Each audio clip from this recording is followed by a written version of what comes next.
I'm back. It's Brooklyn Bell here again with another video. This time, guys, we are going to be discussing something very, very important. Before we get into that, I just want to say thank you guys for your support. Thank you for watching my videos. Thank you for checking me out. We're all about family here. I just want to help other people out, spread awareness. If there's subjects you want to hear about, want to talk about, please inbox me, send me a message, let me know, because there are so many things out there that we can share with one another that could be beneficial, and we just don't know we're holding on to it. And that's something I want to stop doing. I want to stop holding on to information that I know that can help somebody else. And so one of the subject we're about to talk about right now is something very near and dear to my heart, because it's something that I went through for a long time. And I just want to say, I do not claim to be an expert about this. Everything that is going to be said is strictly my opinion, and things that I've seen work for myself and other people. So, yeah, let's get into it. So, guys, today we are talking about suicide, depression, and anxiety. Um, it is something very important that I feel like in the Black culture isn't talked about a lot, because we see it's kind of as taboo, like, oh my gosh, like, no, that's not a disease that we suffer from. But unfortunately, it's a disease everyone suffers from. It doesn't matter your skin, it doesn't matter, male or female. Some people go through it more than others, or experience some extreme form of it. But it's something that people very commonly go through, and some people do not come out of it the same way others do. So that's why it is something that is very important to me, and I really wanted to talk about. So, and you'll see me looking at my notes. I wrote notes just so that I can make sure that I'm covering all the bases. Recently there was a meme going around on Facebook. Well, not really a meme, but a quote going around on Facebook saying there are so many people that are dying because dying from depression or killing themselves because they don't have anybody to talk to. They people are picking at them instead of seeing what's wrong, etc. And that saddens my heart, because I don't want, even someone that I don't like, I don't want anybody to feel that they just have no other options, because in hindsight, that is not the case. You have an option. You have an option to keep pushing. And it gets hard sometimes. And, when you don't have the support that you need, it's hard to come out of those low places. So, I'm going to talk about my personal experience with anxiety, depression, and attempting suicide. So, way back when I graduated from high school in 2008, and I started college that same year, I just turned 18 when I started college. And I grew up from a very somewhat conservative home. My mom held the reins tight on me. So I was somewhat naive to a lot of different things, just because she was just trying to protect me from the world. But in the midst of things, I didn't really learn some of the life skills that I probably needed to learn in order to function in a place where I was all by myself all of a sudden. I probably should have either stayed home a year and, worked a little bit, or, just learned a little bit more in general before going out on my own. So, needless to say, things started happening with me, and I became kind of very rebellious, because I felt restrained for so long. I just wanted to be free. So I started doing things that made me feel free. And these things were harmful to myself, and I didn't realize at the time. So by the time I realized that I had been doing I had, such a big hand in things that were harming myself. I was really, really, really in a deep depression. I started gaining a lot of weight. I wasn't taking care of myself the way that, I was brung up taking care of myself, or even, the way that I wanted to take care of myself. I just wasn't doing any of those things. And it led me deeper and deeper into depression, and I didn't even realize. So I left school and went home. I dropped out of college, went home for a little while, and I was living with some relatives of mine. At the time, me and my mom were not talking. And because at this time everything had spiraled out of control with me, so I wasn't really talking to my mom. I was living with a family member, and I was in the middle of a bunch of nonsense that I shouldn't have been in. And this one particular night, I got some really bad news. I won't go into details about that because other people are involved and I want to keep their business private. I got some other really bad news that has set me off, and I was just like, you know what? You know, this is all my fault. I keep making all these wrong decisions. And before I go into that, I had a friend that was trying to help me, and I didn't realize he was trying to help me at this time. I pushed him away. He was telling me, he was like, I know you feel like everything is going wrong for you, but you got to realize that you are the common denominator in every situation that's going on. So what decisions are you making to make this all happen to you? And I was just like, what are you talking about? I didn't do this to myself. They did this to me. You know what I'm saying? How dare you say that I'm responsible for this when they did this to me? And what he was really trying to say is, I understand that you may have had something done to you, but you have a part in how you respond to it. You have a part in whether or not you stayed and continue to deal with these people, et cetera, et cetera. I didn't understand it. Young and just not really knowing a lot, I didn't understand it. So at this point, this was the last straw for me. I was like, you know what? He's right. I'm messing up. God doesn't love me. My own mom, because I wasn't talking to my own mom doesn't love me. I was like, why am I even here? I shouldn't be here. So by the time I had went to go see a friend and had been drinking, and by the time I made it back to where I was staying, I just, the devil was really playing with my mind at this point. Like, you're not worth it. That's why all this stuff keeps happening to you. You're not worth it. You have no reason for being here. You don't need to be here. It is what it is. It is, all these negative thoughts were going through my mind. People don't want you. That's why X, Y, and Z happened, because I told you this happened after a long list of things had happened to me, and I was just tired at this point. And so there was a bottle of prescription pills in the car with me, and I began to try to take them. At the time, I didn't have any water, and so they were really big pills, and it was hard to swallow, so I could only swallow about so many. And as I was swallowing them, God began to talk to me, and it was really a moment of enlightenment for me, because like I told you, I had been drinking, so it wasn't like my throat was dry. I had just finished having something to drink. Then I saw the pills.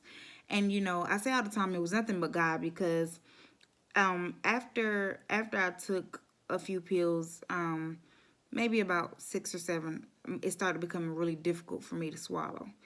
And I couldn't get any more down. So finally I just sat there, and I was just in a daze, and I just remember thinking and feeling like God was talking to me and saying, why are you doing this? You're chosen. You're chosen to be more than this, and you won't die here today. I understand that everything may not be going the way that you think it needs to go, but you're not going to die here today. And then, it sat on me. It was like, okay, I can't go out like this. I called 911. They came to me, and by the time they got there, the medicine has pretty much set in. So it took me a minute before I could get out the car And I just remember them saying, you know, if you don't open the window, we're going to break it. We're going to get you out of here.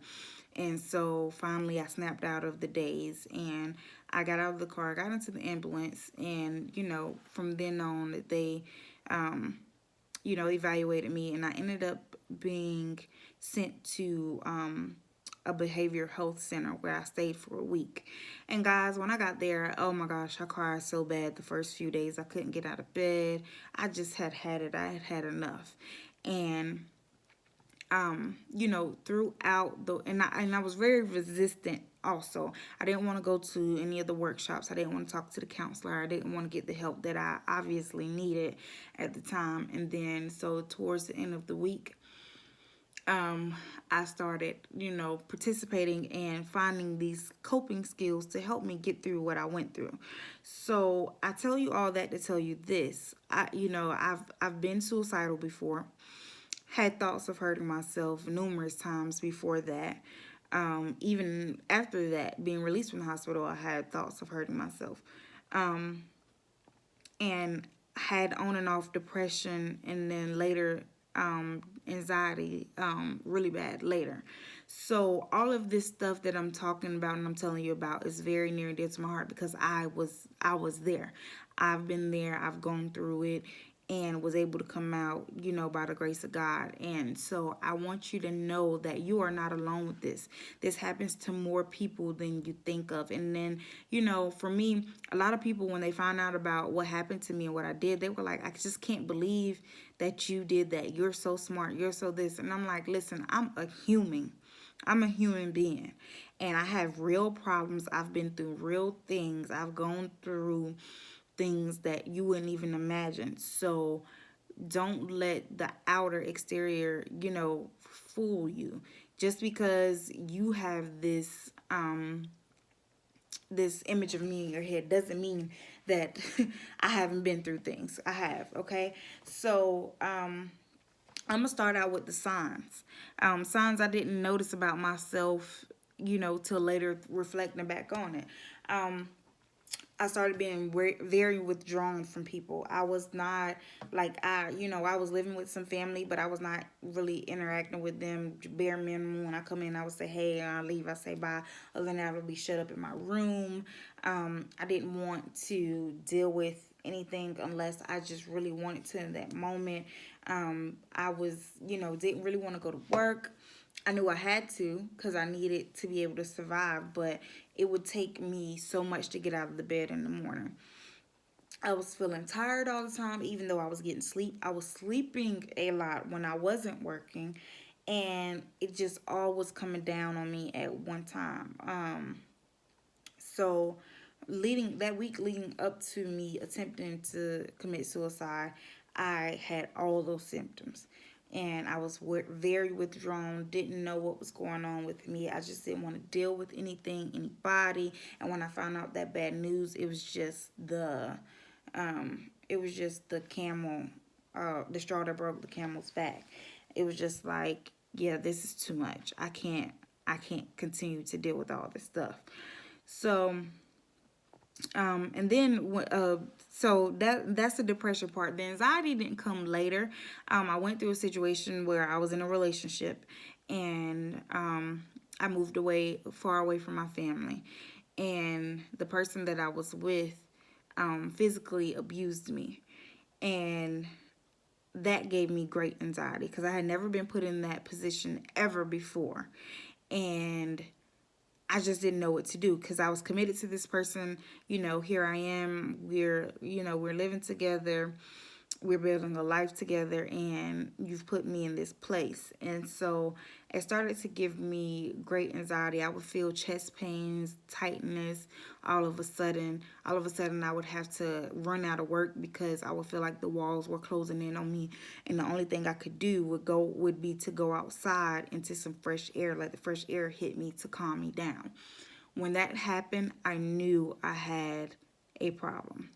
Now, let's go backwards to when this, because this happened a couple of years later after that. So when I had tried to commit suicide and I got out of the hospital, I was released to my family, and I was not. They did not. The center was good, but they did not do good follow up because I was not set up with any professional to get help afterwards, and I was not put on any medication to help with the extreme depression that I was going through. Okay, so I wasn't on any medication after that. They just let me go because I pretty much said the right things and did the right things while I was there. So I was able to be released. And um, honestly, I felt better, but I was still depressed. So I still needed that help. I needed that, extra help that, I couldn't get from anywhere else. I needed to seek a professional, and um, found out I was pregnant. And that is what saved me. I say all the time that my daughter saved my life, and when I tell you, she literally did. Because when I found out I was pregnant, it was a few weeks after I had got out of the hospital, and I was had kind of got caught back into some of the same stuff that triggered me before. And I was, starting to feel the same way. Like, you know what? I just don't need to be here. And this time I'm going to really do it. And I found out I was pregnant and I couldn't do it anymore. It's like, God, I literally, guys, when they tell you all it takes is one time, it only takes one time. I literally had sex one time and got pregnant. And so, I feel like, even though I didn't want to be pregnant at that time, I feel like God knows what he was doing. And I needed my daughter more than anything at that moment because I needed a reason to live. I needed a reason to be and to make sure that I'm serving my purpose. I think my purpose was definitely through her because she's an amazing, amazing little girl. Like, everyone gets attached to her. And I'm not just saying that because she's my child. She just has this full, flamboyant personality that I don't have. So she's her own person. And, like I said, I feel like God strategically placed her in my life because I needed her at the moment. And I found out I was pregnant, and suicide was no longer an option because I had to protect. I had something else I had to protect. And it's so sad sometimes when you're going through depression, you don't care about yourself. You just care about other people.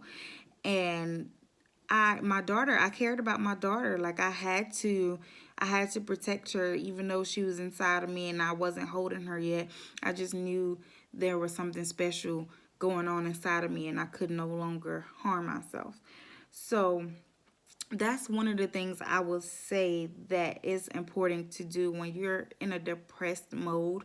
You're in an anxious mode. You have to find a reason to keep pressing through. You have to find your reason, whether it's your child, your spouse, yourself, a goal that you have, a purpose you feel you have. You have to find a reason to survive whatever you're going through because the storm doesn't last. It may feel like you're getting hit with high tide after high tide after high tide, but I promise you, it will all eventually be okay. We have to go through these things to make us stronger, to teach us, for us to be able to survive in life because you can never walk through your purpose unprepared. If you're unprepared, you won't do what you need to do. So, you know, I feel like there's a reason for everything, whether it's, good, bad, happy, or sad. There's absolutely a reason for you going through whatever you're going through. And it's important to find whatever it is for you. Whatever it is for you. It can be your dog, it can be your fish, it can be your whatever. Find whatever that reason is and grasp onto it. Write yourself notes, place it around your room, whatever you have to do to remind yourself, okay, I have to get through this for this reason. There's no way. If you can't do it for yourself, you do it for somebody. Because when you do these things, it affects everybody around you, whether or not you feel like they love you whatever the case may be, guess what? You harm yourself at your funeral, all these people are going to be upset because they lost somebody that was near and dear to their heart. The trouble does not last always, okay?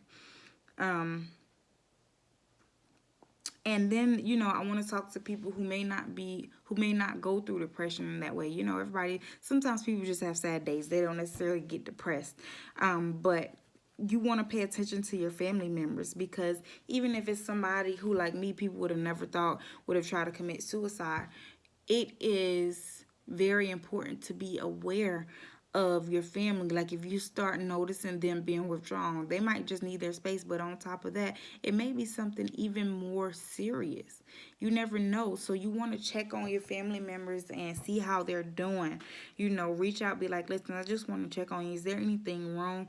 Is there anything I can do? Do you want to talk and I'll just listen? If not, is there something I can do for you? Can I, reach out to somebody else for you? Can I help you set up counseling? Because let me tell you, it took me forever to be willing to go to counseling. Even after I knew I was depressed, even after I knew I was anxious, I still didn't want to go. I was like, you know what? I don't need that. Listen, one of the best things for me, even with the medication, I resisted medication for so long, but had to realize, if we're going to do this 100%, you need to have every tool in your box that you can use. Now, everybody doesn't need that. There's holistic ways to get through depression and anxiety, but you have to be able to get through that point. I started doing some forms of yoga. I started meditating. That helped a lot. Meditation is very powerful. I don't do it as much as I should, but meditation has been one of those things that has helped me as a holistic tool instead of using medicine. So if you're a person that you don't want to pill for it, there are hundreds of ways. You just have to focus. You have to get some support. If you don't have support, if you don't have family for support, look on Facebook groups. There are so many Facebook groups for anything that you can think of, and strangers will support you. They will message you on Facebook. I've been there. I've done it. They will message you on Facebook to make sure you're okay. They will check in with you. They'll have conversations with you. Be safe.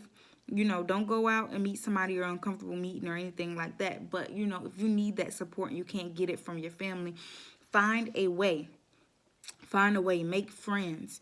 Let people know that you're suffering, because, when you're depressed, you feel like nobody cares. But if they don't really know, they may be going through something themselves, or they may be trying to